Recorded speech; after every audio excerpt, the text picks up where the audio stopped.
Boa noite, amados irmãos. Graças ao Senhor, mais uma oportunidade. Vamos dar continuidade na leitura do comentário do irmão Mackintosh sobre o livro de Números. É o capítulo 22, 23, é isso, Jefferson?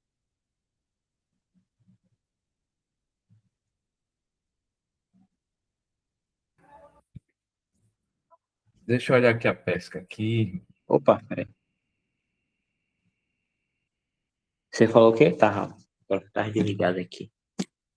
Deixa eu olhar a pesca. É do 22 ao 24. Jefferson? Oi. Capítulo 22 ao 24. Peraí, não tô te ouvindo. Falei agora de novo. Capítulo 22 ao 24. Ah, agora sim. 22 a 24. Então, vamos lá.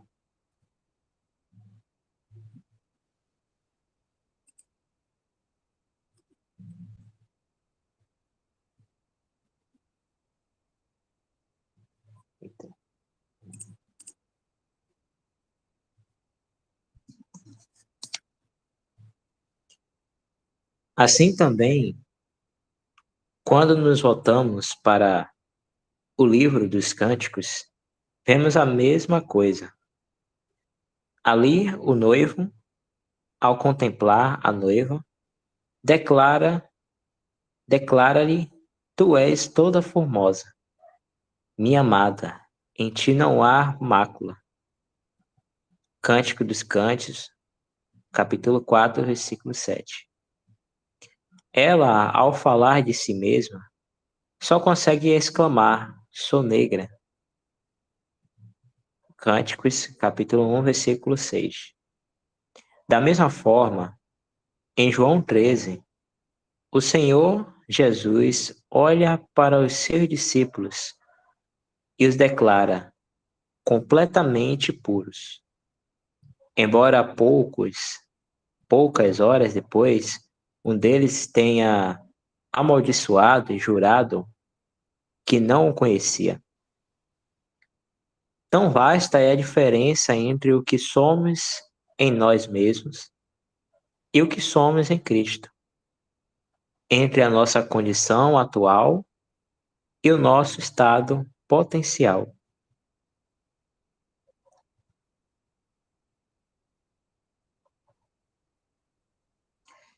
Será que essa gloriosa verdade sobre a perfeição da nossa posição nos tornaria negligentes quanto à nossa condição prática? Longe esteja esse pensamento monstruoso. Pelo contrário, o conhecimento da nossa posição absolutamente firme e perfeita em Cristo é justamente o que o Espírito Santo usa para elevar o padrão da nossa prática. Ouçam essas poderosas palavras da pena do apóstolo inspirado. Portanto, se já se ressuscitaste com Cristo, buscai as coisas que são de cima, onde Cristo está assentado à direita de Deus. Pensai nas coisas do alto, e não nas coisas terrenas. Porque já morrestes, e a vossa vida está escondida com Cristo, em Deus. Quando Cristo, a nossa vida, for manifestado, então vós também sereis manifestados com ele em glória. Mortificai, pois, os vossos membros. Colossenses 3, de 1 a 5.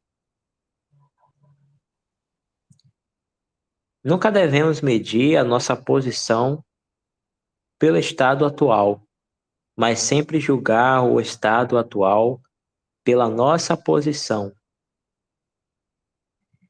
Rebaixar a nossa posição por causa do estado atual é dar o golpe mortal em todo o progresso do cristianismo prático.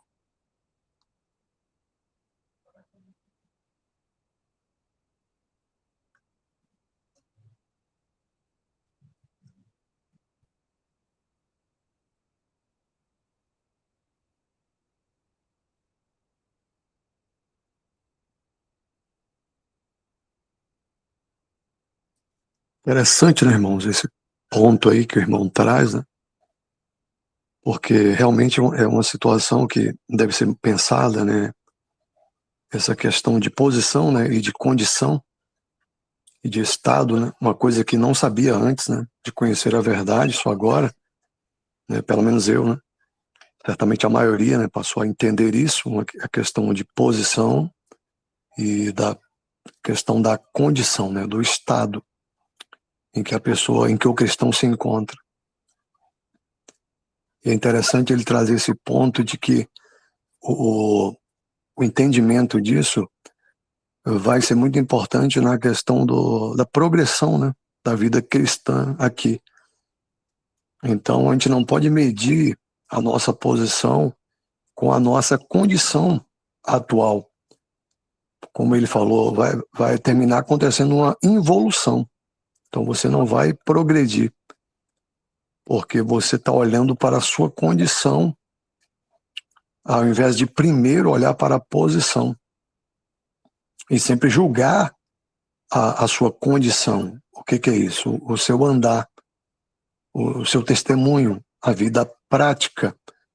Então, eu devo olhar primeiro para a posição, porque isso já está garantido e não dependeu do cristão. Isso veio direto de Deus. Então, ele nos colocou na posição em que nos encontramos, em Cristo, como ele lê aí Colossenses, né? Se já ressuscitaste com ele, né? A nossa vida está escondida com Cristo em Deus. Né? Então, essa é a posição do crente. Então, o cristão, ele é puro, a igreja é imaculada, né? Sem mácula, né? Sem mancha, sem ruga, é perfeita, porque o que ele fez, Cristo fez, né? A sua noiva, é nele, é tudo nele. Então, ela é perfeita.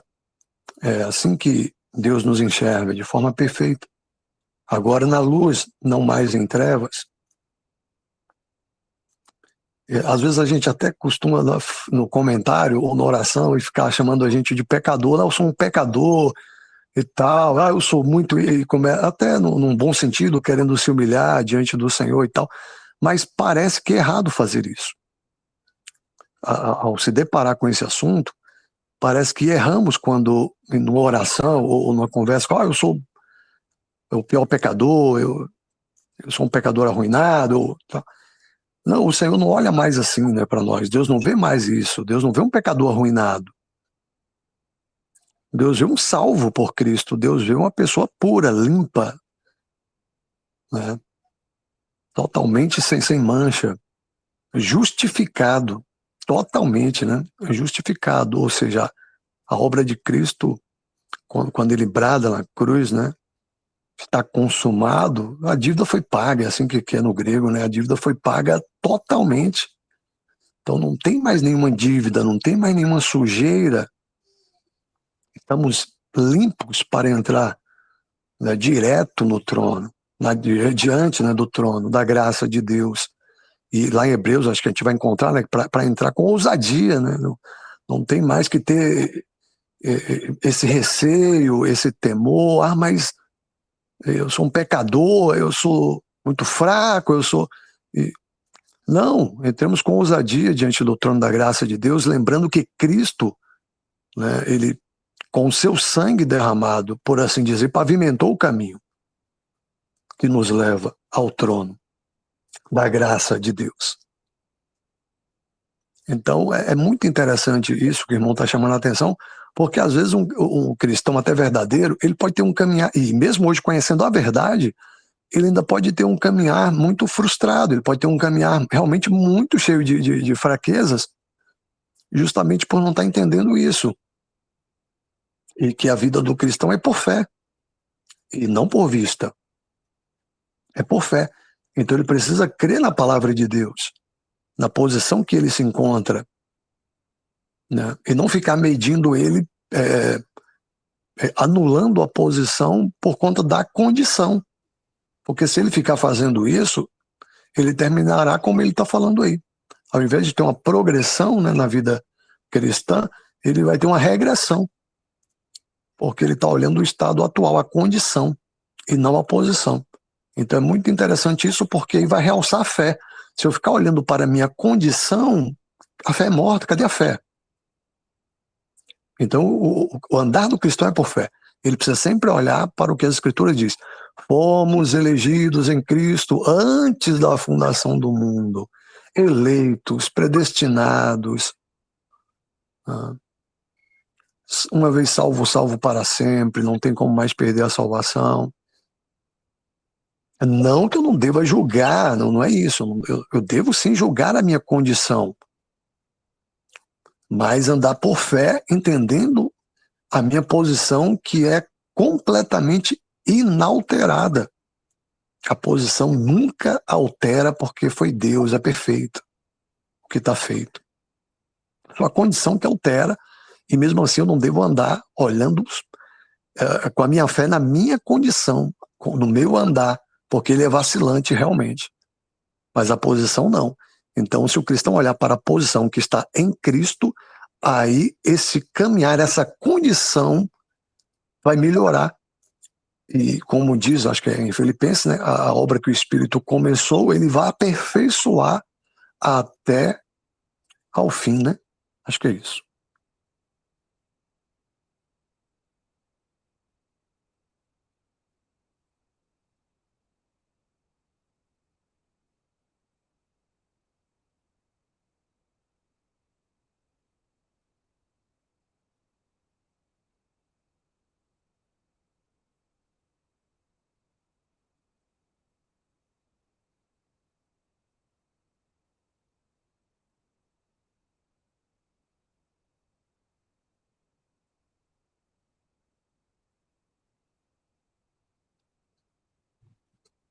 Continuando, moço.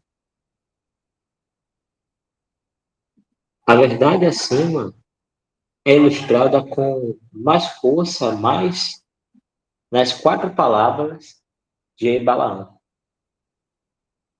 Falando com os homens, jamais teríamos tido uma visão tão gloriosa de Israel, como a vista na visão do Todo-Poderoso, do alto das rochas, por alguém que tinha os olhos abertos, se Balaque não tivesse procurado amaldiçoá-los.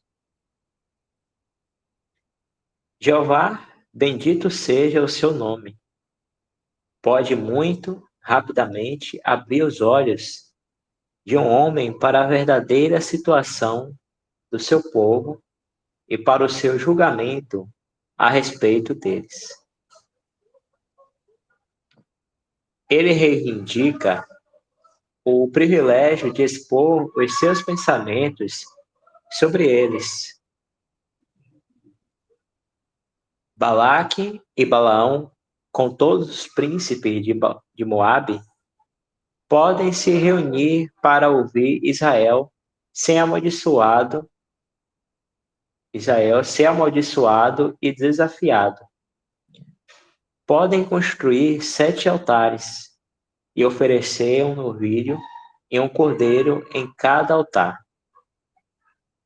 A prata e o ouro de Balaque podem brilhar sob o olhar cobiçoso do falso profeta.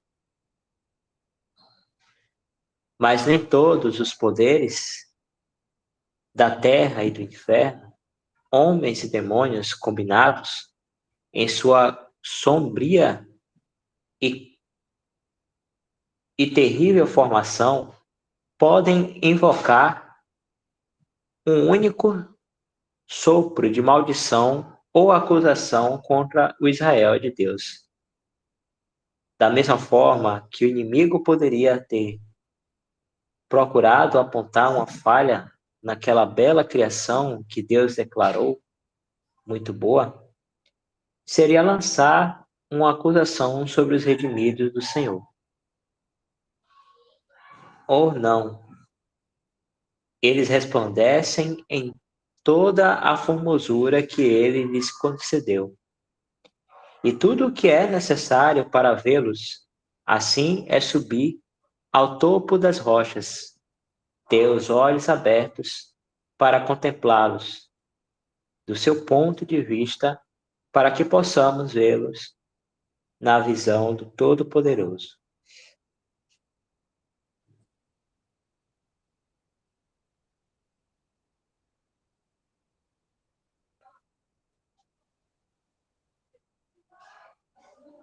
Tendo feito, assim, uma análise geral do conteúdo destes capítulos notáveis, examinaremos brevemente cada uma das 4 parábolas em particular. Encontraremos um ponto distinto em cada uma delas, uma característica marcante no caráter e na condição do povo, conforme visto em A Visão do Todo-Poderoso.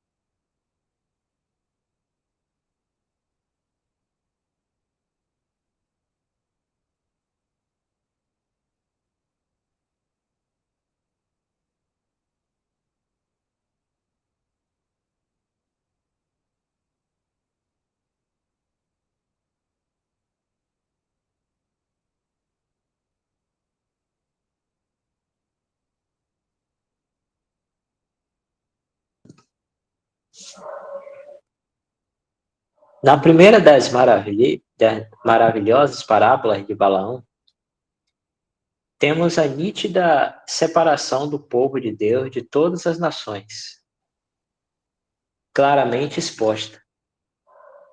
Como amaldiçoarei a quem Deus não amaldiçoou?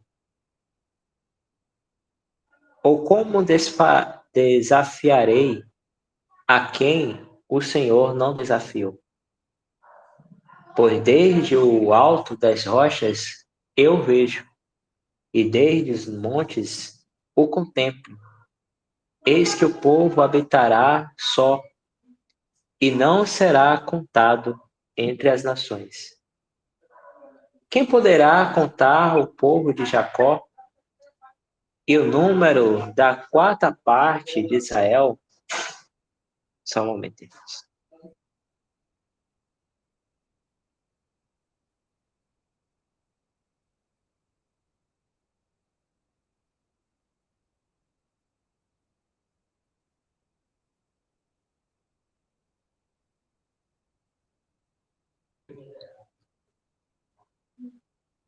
Morra eu a morte dos justos, e seja o meu fim como o dele. Aqui temos Israel destacado e separado para ser um povo distinto e peculiar, um povo que, segundo o pensamento divino a seu respeito, jamais deveria, em tempo algum, sob qualquer razão ou propósito, ser misturado ou contado entre as nações.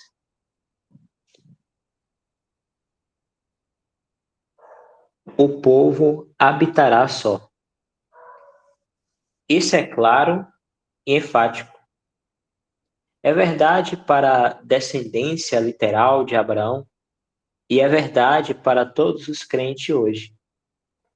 Imensas consequências práticas decorrem desse grande princípio. O povo de Deus deve ser separado para ele, não por ser melhor do que os outros, mas simplesmente por ser quem Deus é e por ser quem ele sempre quis que o seu povo fosse.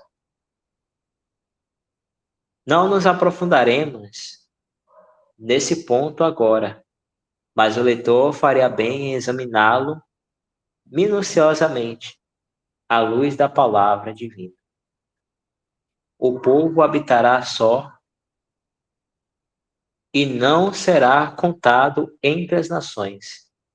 Número 23, de 8 a 9.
Mas se Jeová, em sua soberana graça, se agrada em unir-se a um povo, se ele os chama para serem um povo separado do mundo, para habitarem sozinhos e brilharem para ele em meio àqueles que ainda estão sentados nas trevas e na sombra da morte, ele só pode tê-los em uma condição que lhe agrade.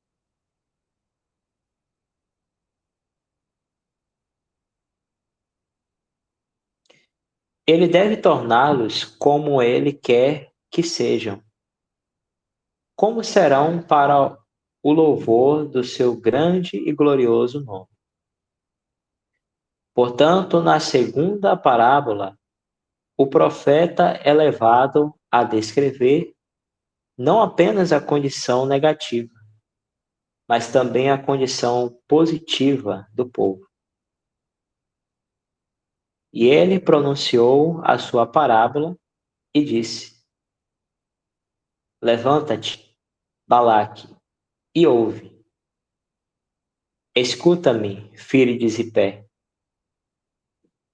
Deus não é homem para que minta, nem filho de homem para que se arrependa.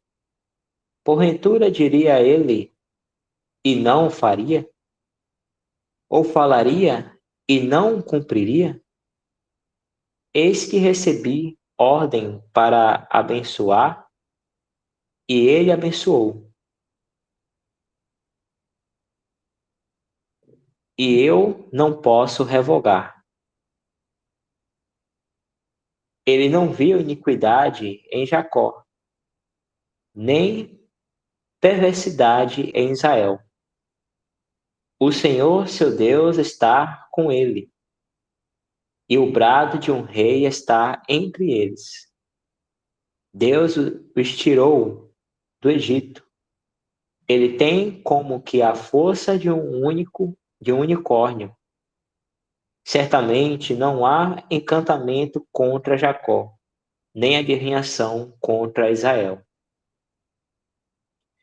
Por este tempo se dirá de Jacó e de Israel: que obras Deus fez, não que obras Israel fez. Eis que o povo se levantará como um grande leão e se ergará. Pode subir mais, Jefferson? Por favor.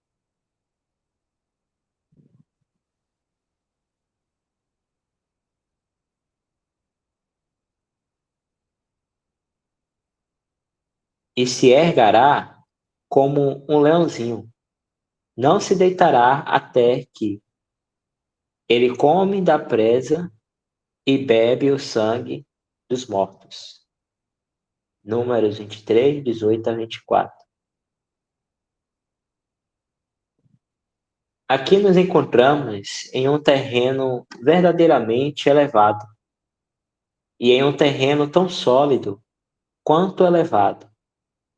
Este é, na verdade, o topo das rochas, o ar puro e a vasta extensão das colinas, onde o povo de Deus é visto apenas na visão do Todo-Poderoso. Visto como ele os vê, sem mácula, ruga ou qualquer coisa semelhante. Todas as suas deformidades ocultas da vista, toda a sua formosura refletida neles.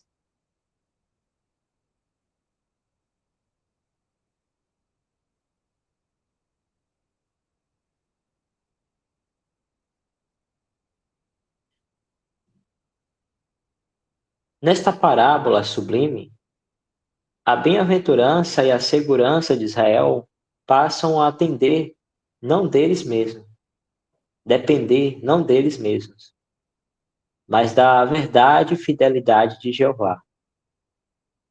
Deus não é homem para que minta, nem filho do homem para que se arrependa. Isso coloca Israel em terreno seguro. Deus precisa ser fiel a si mesmo. Existe algum poder que possa impedi-lo de cumprir sua palavra e juramento? Certamente que não. Ele abençoou e eu não posso revogar essa bênção. Deus não revogará e Satanás não pode revogar a bênção. Assim tudo está resolvido. Tudo está ordenado e seguro. Na parábola anterior, era Deus não amaldiçoou. Era Deus não amaldiçoou. Aqui é, ele abençoou. Há um progresso muito evidente. Enquanto Balaque conduz o profeta ganancioso de um lugar para o outro, Jeová aproveita a ocasião para revelar novas características de beleza em seu povo e novos pontos de segurança em sua posição. Portanto, não se trata apenas de um povo separado, vivendo sozinho, mas sim de um povo justificado, tendo o Senhor, seu Deus, com eles e o brado de um rei entre eles. Ele não viu iniquidade em Jacó, nem perversidade em Israel. O inimigo pode dizer: há iniquidade e perversidade ali o tempo todo. Sim, mas quem pode fazer Jeová ver isso? Quando ele mesmo se agradou em apagar tudo,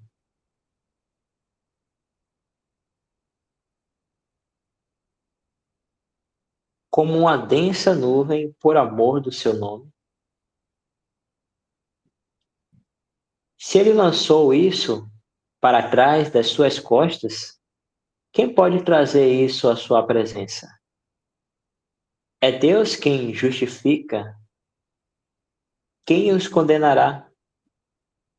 Deus vê o seu povo tão completamente liberto de tudo o que poderia ser contra ele, que ele pode estabelecer sua morada no meio deles e fazer com que a sua voz seja ouvida entre eles.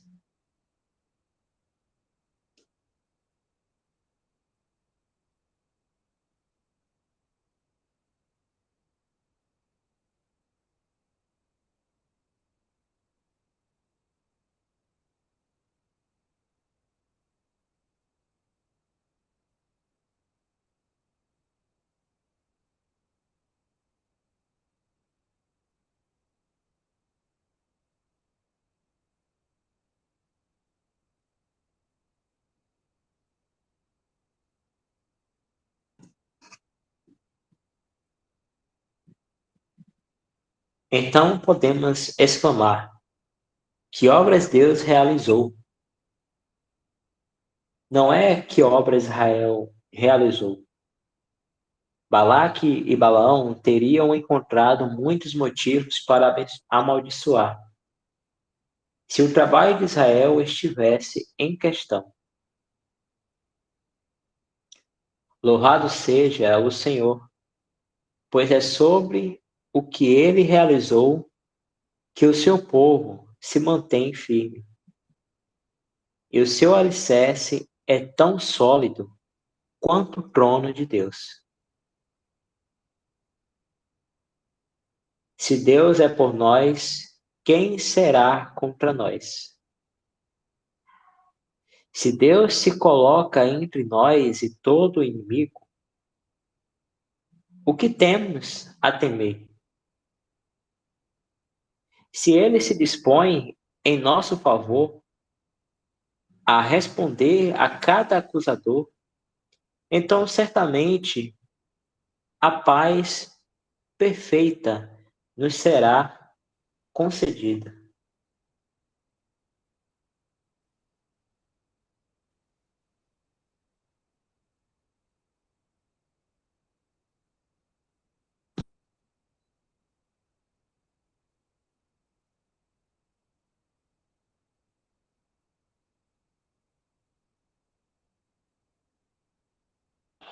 Irmãos, sobre esse, essa pequena verdade aí, né, que o irmão escreveu, ele fala, né, louvado seja o Senhor, pois é sobre o que ele realizou que o seu povo se mantém firme, e o seu alicerce é tão sólido quanto o trono de Deus. Se Deus é por nós, quem será contra nós? Se Deus se coloca entre nós entre nós e todo inimigo, o que temos a temer? Se ele se dispõe em nosso favor a responder, se ele se dispõe em nosso favor a responder a cada acusador, então certamente a paz perfeita nos será concedida. Tem alguns versículos que eu estava aqui lembrando, eu vou pedir ao irmão para colocar por ordem aqui, são 3 versículos, que é em Hebreus capítulo 13, no verso 6, só para corroborar mesmo com essa. Se o irmão não conseguir colocar, eu posso até procurar aqui e ler, mas já. Pronto, irmão. Tá ótimo. Versículo Hebreus 13, verso 6. E assim, se o irmão puder, eu acho que é até bom a gente ler um pouco mais acima. Pode subir um pouquinho mais, irmão?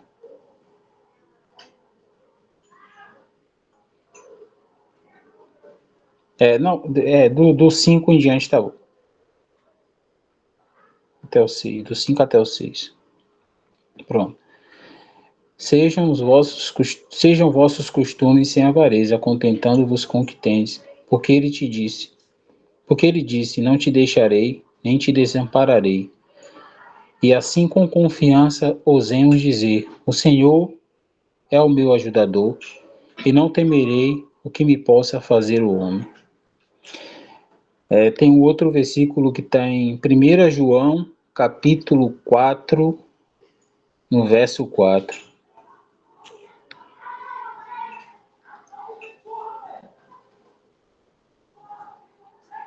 Pronto. Filhinhos, sós de Deus, já os tendes vencido, porque maior é o que está em vós do que o que está no mundo. E o último versículo é em 2 Tessalonicenses, capítulo 3, no verso 3 também.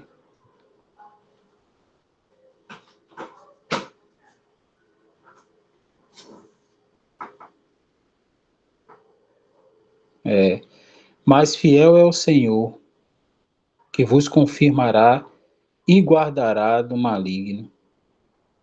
Eu pensei nesses versículos aí, irmãos, porque Teve até algumas falas do irmão Isaac, né? Bem lá atrás, que eu achei interessante. E a gente pode até trazer para uma reflexão sobre onde realmente está a nossa confiança, né? E se nós estamos verdadeiramente firmes no Senhor. Porque nós sabemos que estamos em um território inimigo e qualquer soldado, vamos pensar assim, qualquer soldado numa guerra, quando ele está no território do inimigo, ele tende a temer, né? A viver em temor ali, a estar em temor. E geralmente esse temor ele existe porque a pessoa, né, no caso o soldado ali pensando assim, ele teme o que o inimigo dele possa fazer contra a sua vida, né? E não só em algumas situações contra a vida dele, mas também contra os dos seus companheiros de guerra ali. Mas nós devemos lembrar, né, das palavras do Senhor. Ele prometeu que ele estaria conosco para sempre e que ele enviaria, né, o Consolador. Nós sabemos que é o Espírito Santo, que esse Espírito Santo ele habita individualmente em todo cristão e coletivamente no seu corpo, que é a igreja. E ele nos consola, ele nos conforta, né? Ele nos dá, sim, certeza e total segurança de que o Senhor ele é conosco. Mas às vezes nós, por nosso, se assim eu posso dizer, se os irmãos acharem que eu estiver falando alguma coisa que não... Desculpa. Lembrete 99 Momento, foi. irmão. O café. Isso. É porque chegou uma notificação aqui, eu pensei que tivesse interrompido minha fala. Lembrete 99 foi. Um novo pedido Mas, chegou. como o Jefferson falou aí, né? Sobre estarmos andando com pouca fé. Lembrete 99 foi. Um novo Mas pedido chegou. tem até um outro versículo que eu gostaria de... Se os irmãos até puderem lembrar aí, mas que João, acho que João, ele que fala isso. Eu vou pesquisar aqui, que é mais fácil. Para... Deixa eu olhar aqui se... Deixa eu ver aqui, irmãos. 1 João capítulo 3, no verso, acho que é 21, do 19 ao 22. Na verdade é do 20 ao 23, irmãos. 1 João capítulo 3, ele fala, sabendo que se o nosso coração nos condena, maior é Deus do que o nosso coração e conhece todas as coisas. E se eu novamente falando, irmão, se eu entender esse versículo de maneira errada, os irmãos podem me corrigir, mas acredito eu que todo cristão, ele em algum momento já se pegou, né, andando nesse mundo aqui, olhando demais para si, para o seu próprio andar, e às vezes, em meio às quedas, às fraquezas que ele enfrenta, ele pode às vezes até acabar esquecendo da posição, né, que de fato ocupa diante de Deus pelo sacrifício que o seu filho consumou. Mas é interessante que João ele deixa claro que a segurança que nós temos ela não depende do que nós sentimos ou do que nós pensamos, mas a segurança que nós temos ela está firme naquilo que o Senhor fez, né? E nós andamos nesse mundo aqui por simples fé. Mas a gente sabe, nós sabemos, até pelo que a própria Escritura fala, que se não estivermos firmes nessas verdades, o diabo ele pode, de certa forma, né, nos colocar empecilhos no nosso nos nossos caminhos, né? No nosso caminho individualmente falando e coletivamente falando nos nossos. Mas nós devemos sempre voltar ao que as Escrituras falam, né? Nós devemos ter Paulo até fala, né? Olhando para Jesus, autor e consumador da fé. Então, em meio a todas e qualquer circunstância, nós devemos sempre ter em mente aquilo que o Senhor fez, e o nosso olhar, toda a nossa afeição deve estar firme nesse bendito Senhor. Ele de fato consumou e tudo já está resolvido. E nós devemos andar nessa senda, né? Aguardando o momento em que ele virá. Ele voltará. E creio que seja até um consenso, está muito próximo disso acontecer. Só até aqui, irmãos.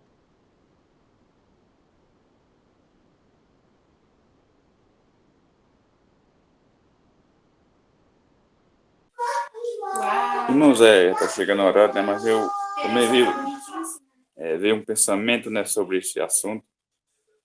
Quando o irmão Isaac trouxe a questão do pecado, né, eu fiquei pensando aqui, e até me veio na mente uns versículos, né? E se o irmão quiser colocar até aí mesmo em 1 João, no versículo, no capítulo 5, de 1 João, no versículo 18 e 19.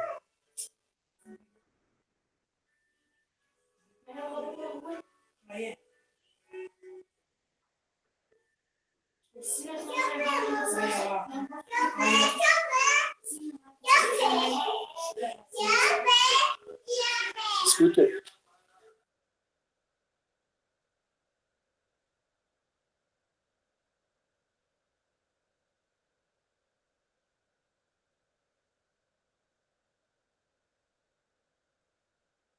Se o irmão puder ler aí. Eu leio aqui, irmão.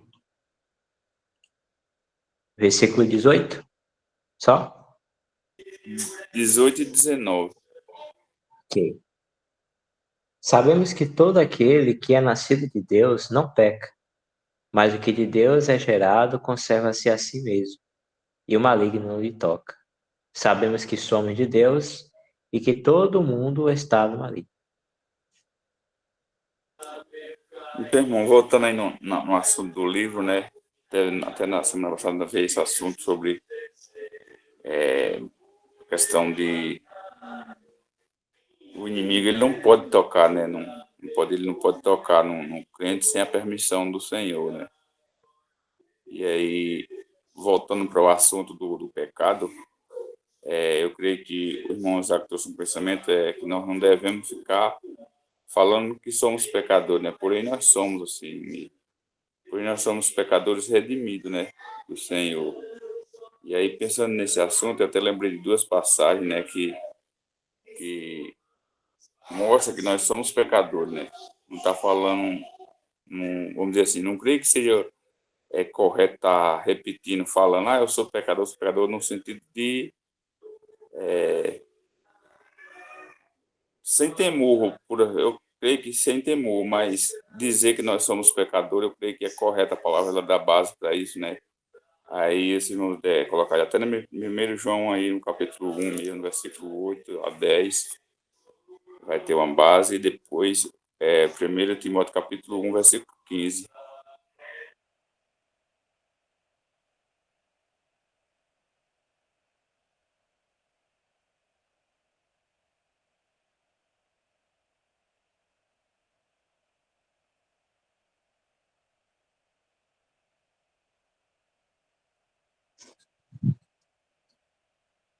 Se dissermos que não temos pecado, enganamo-nos a nós mesmos, e não há verdade em nós.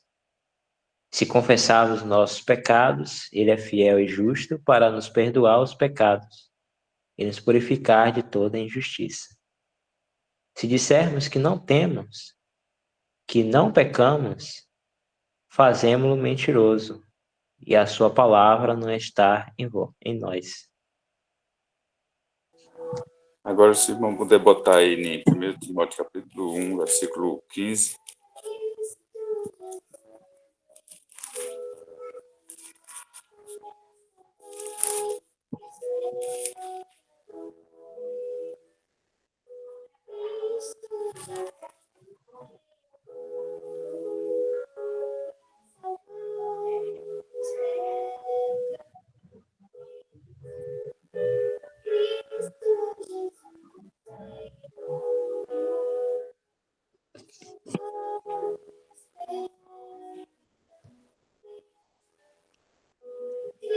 Esta é uma palavra fiel e digna de toda aceitação, que Cristo Jesus veio ao mundo para salvar os pecadores, dos quais eu sou o principal.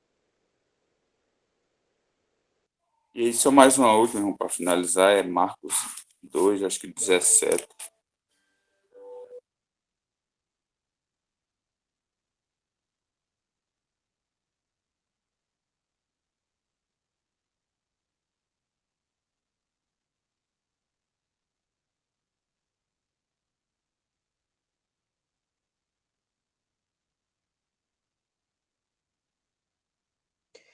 E Jesus, tendo ouvido isto, disse-lhes: os sãos não necessitam de médico, mas sim os que estão doentes. Eu não vim chamar o justo, mas sim os pecadores ao arrependimento. Então, eu entendi, né, o que o irmão Isaac falou, até eu já vi um vídeo dos irmãos também falando sobre isso, né, que nós não devemos ficar falando, nós somos pecadores, né, repetindo uma coisa como se fosse uma coisa normal. Não é, né? Porém, na consciência nós temos que ter essa consciência que nós somos pecadores. É porque a palavra mostra isso, né? Mas é com certo cuidado, porque muitas das vezes a gente se volta para estar, vamos dizer assim, só pensando e falando isso. E até tem um pensamento, às vezes quando eu estou pregando o evangelho para alguém, né? Para a gente se colocar no mesmo nível, a gente traz algumas passagens que mostram que nós somos pecadores, e aí já é uma porta para se abrir, né? Para mostrar que o Senhor realmente veio salvar pecadores. Eu já usei essas passagens, por exemplo, de Marcos 2, quando eu estou conversando assim com alguma pessoa sobre o Evangelho, né? Essa passagem aí de Paulo também fala. Então, mas é claro que é no sentido de... um exemplo que eu penso, né? Exemplo assim, quando a pessoa está com câncer, né? Ele não gosta de ficar repetindo. A pessoa que ela está doente, se ela puder ocupar com outras coisas, né? Ela não vai ficar falando, eu tô com câncer, porque aquilo ali machuca, aquilo ali não é saudável, né, para aquela pessoa. Então, no sentido que o irmão Isaac trouxe, realmente, alguns irmãos também concordam com essa parte, mas nós sabemos que na consciência nós sabemos que pecamos ainda diante do Senhor, né, felizmente. Até aí. Irmãos, eu vou tentar, eu sei que o tempo já está avançado, mas só para clarear um pouquinho melhor esse assunto, que ele é muito importante. O que acontece? Imagine uma pessoa que ela bebe álcool, né? Bebida alcoólica, mas ela se embriaga, né? Essa pessoa passa a se chamar de alcoólatra. Ela recebe esse título porque ela bebe muito, todo mundo vê ela bebendo o tempo todo mundo não vê essa pessoa, é de domingo a domingo. As pessoas costumam chamar até essas pessoas nem só de alcoólatra, mas de pé de cana, de tanto que ela bebe. Diferente de uma pessoa que bebe socialmente. Um cristão, por exemplo, que bebe, e ninguém vai falar que aquele cristão é um alcoólatra. Ele nunca vai receber esse título, e nem ele mesmo vai falar, eu sou um beberrão, eu bebo muito. Ele nunca vai falar isso, porque ele bebe socialmente. Então, esse título nunca vai ser imposto a ele. A mesma coisa, o Senhor quer que já andemos aqui como se estivéssemos no céu. A gente vai encontrar isso em Efésios. Já lembra, a nossa vida está em Cristo. Já pensou a vida de um pecador está em Cristo? Como é que é isso? Ui, rapaz, está meio complicado esse negócio. Um pecador. Então, como o irmão leu mesmo, o primeiro versículo que o irmão Leones leu foi que sabemos que todo aquele que é nascido de Deus não peca. peca. Quem é nascido de Deus não peca. Ué, mas se eu sou nascido de Deus e eu não peco, como é que eu digo eu sou um pecador? Aí alguém me fala, ué, então esse versículo não faz sentido para você. Pô, ou Deus não está falando a verdade aqui? Quem é nascido de Deus não peca. E o Senhor quer que... mas tem outro versículo falando que a gente peca. É o exemplo que eu dei do paralelo ali da bebida alcoólica. Não é porque eu posso cair, eu posso escorregar em algum momento da minha vida que eu tenho que ser taxado como pecador. Eu vou ficar me chamando de pecador. E ainda mais numa oração, porque ainda fica pior ainda. Se você chegar na oração e falar para Deus assim, ó, eu sou um pecador, é tipo assim, o Senhor fala, você não leu ainda que quando você nasceu de mim, você não peca mais, você não peca? Porque agora você é uma nova criação. Deus poderia, nesse diálogo, falar assim para o cristão, olha, você nasceu de novo, você esqueceu disso? Você não é mais nascido de Adão e Eva, não. Eu já te vejo nascido no meu filho, em Cristo, no último Adão. Você nasceu dele. E esse agora não peca, porque ele é nascido não da vontade da carne, nem da vontade do sangue, nem da vontade do varão, mas da minha vontade, tipo Deus falando. Você nasceu agora de mim. E quem nasce de mim não peca. Então, irmãos, é esse cuidado que a gente deve ter para não ficar numa oração, principalmente falar, eu sou um pecador, e dos pecadores eu sou o principal, igual Paulo falou.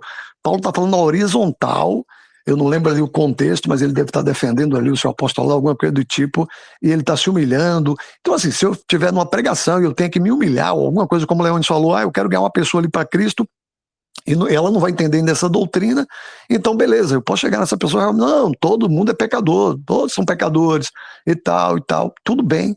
E eu sei lá no meu coração que eu não sou pecador, mas é uma estratégia, a gente está ali falando para ganhar uma alma, Paulo falou, me fiz de tudo, né, para ganhar a todos. Então, a gente tem que entender as situações. Na horizontal uma coisa, na vertical é outra. Você direto no trono da graça de Deus nunca vai falar para Deus que você é um pecador. Porque ele vai falar, poxa, meu filho, você ainda não entendeu. Você já está sentado com Cristo, inclusive aqui no céu, como está lá em Efésios, já estamos assentados no passado. Já estão assentados aqui nas regiões celestiais. Ele quer que andemos assim, tomando posse disso, mesmo sabendo que a gente pode cair, mas não sou mais um pecador, mas ainda posso cair. Como eu não sou alcoólatra, mesmo se eu tomar um vinho ou uma cerveja de vez em quando. Não sou alcoólatra. Não sei se deu para entender, irmãos, ou se ficou ainda mais complicado. Deu sim, irmão. É bebe, mas não é viciado, né? A mesma coisa é o crente. Ele peca, mas ele não é viciado no pecado. Já o incrédulo não, né? O incrédulo ele se deleita no pecado.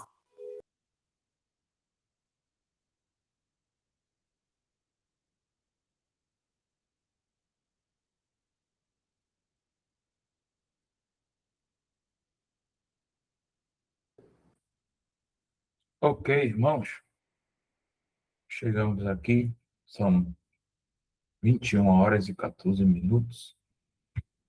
Eu estou aqui tirando a gravação, se eu permitindo, avisando mais uma vez, né? Na próxima quinta e sexta-feira, alguns irmãos aqui da Assembleia de Salvador, né? Irmãos também de outras regiões vão estar na conferência em Brasília. Já fica atento aí, Isaac, George, né? Os irmãos. Quinta e sexta-feira, né? É isso, irmãos. Tirar aqui a gravação.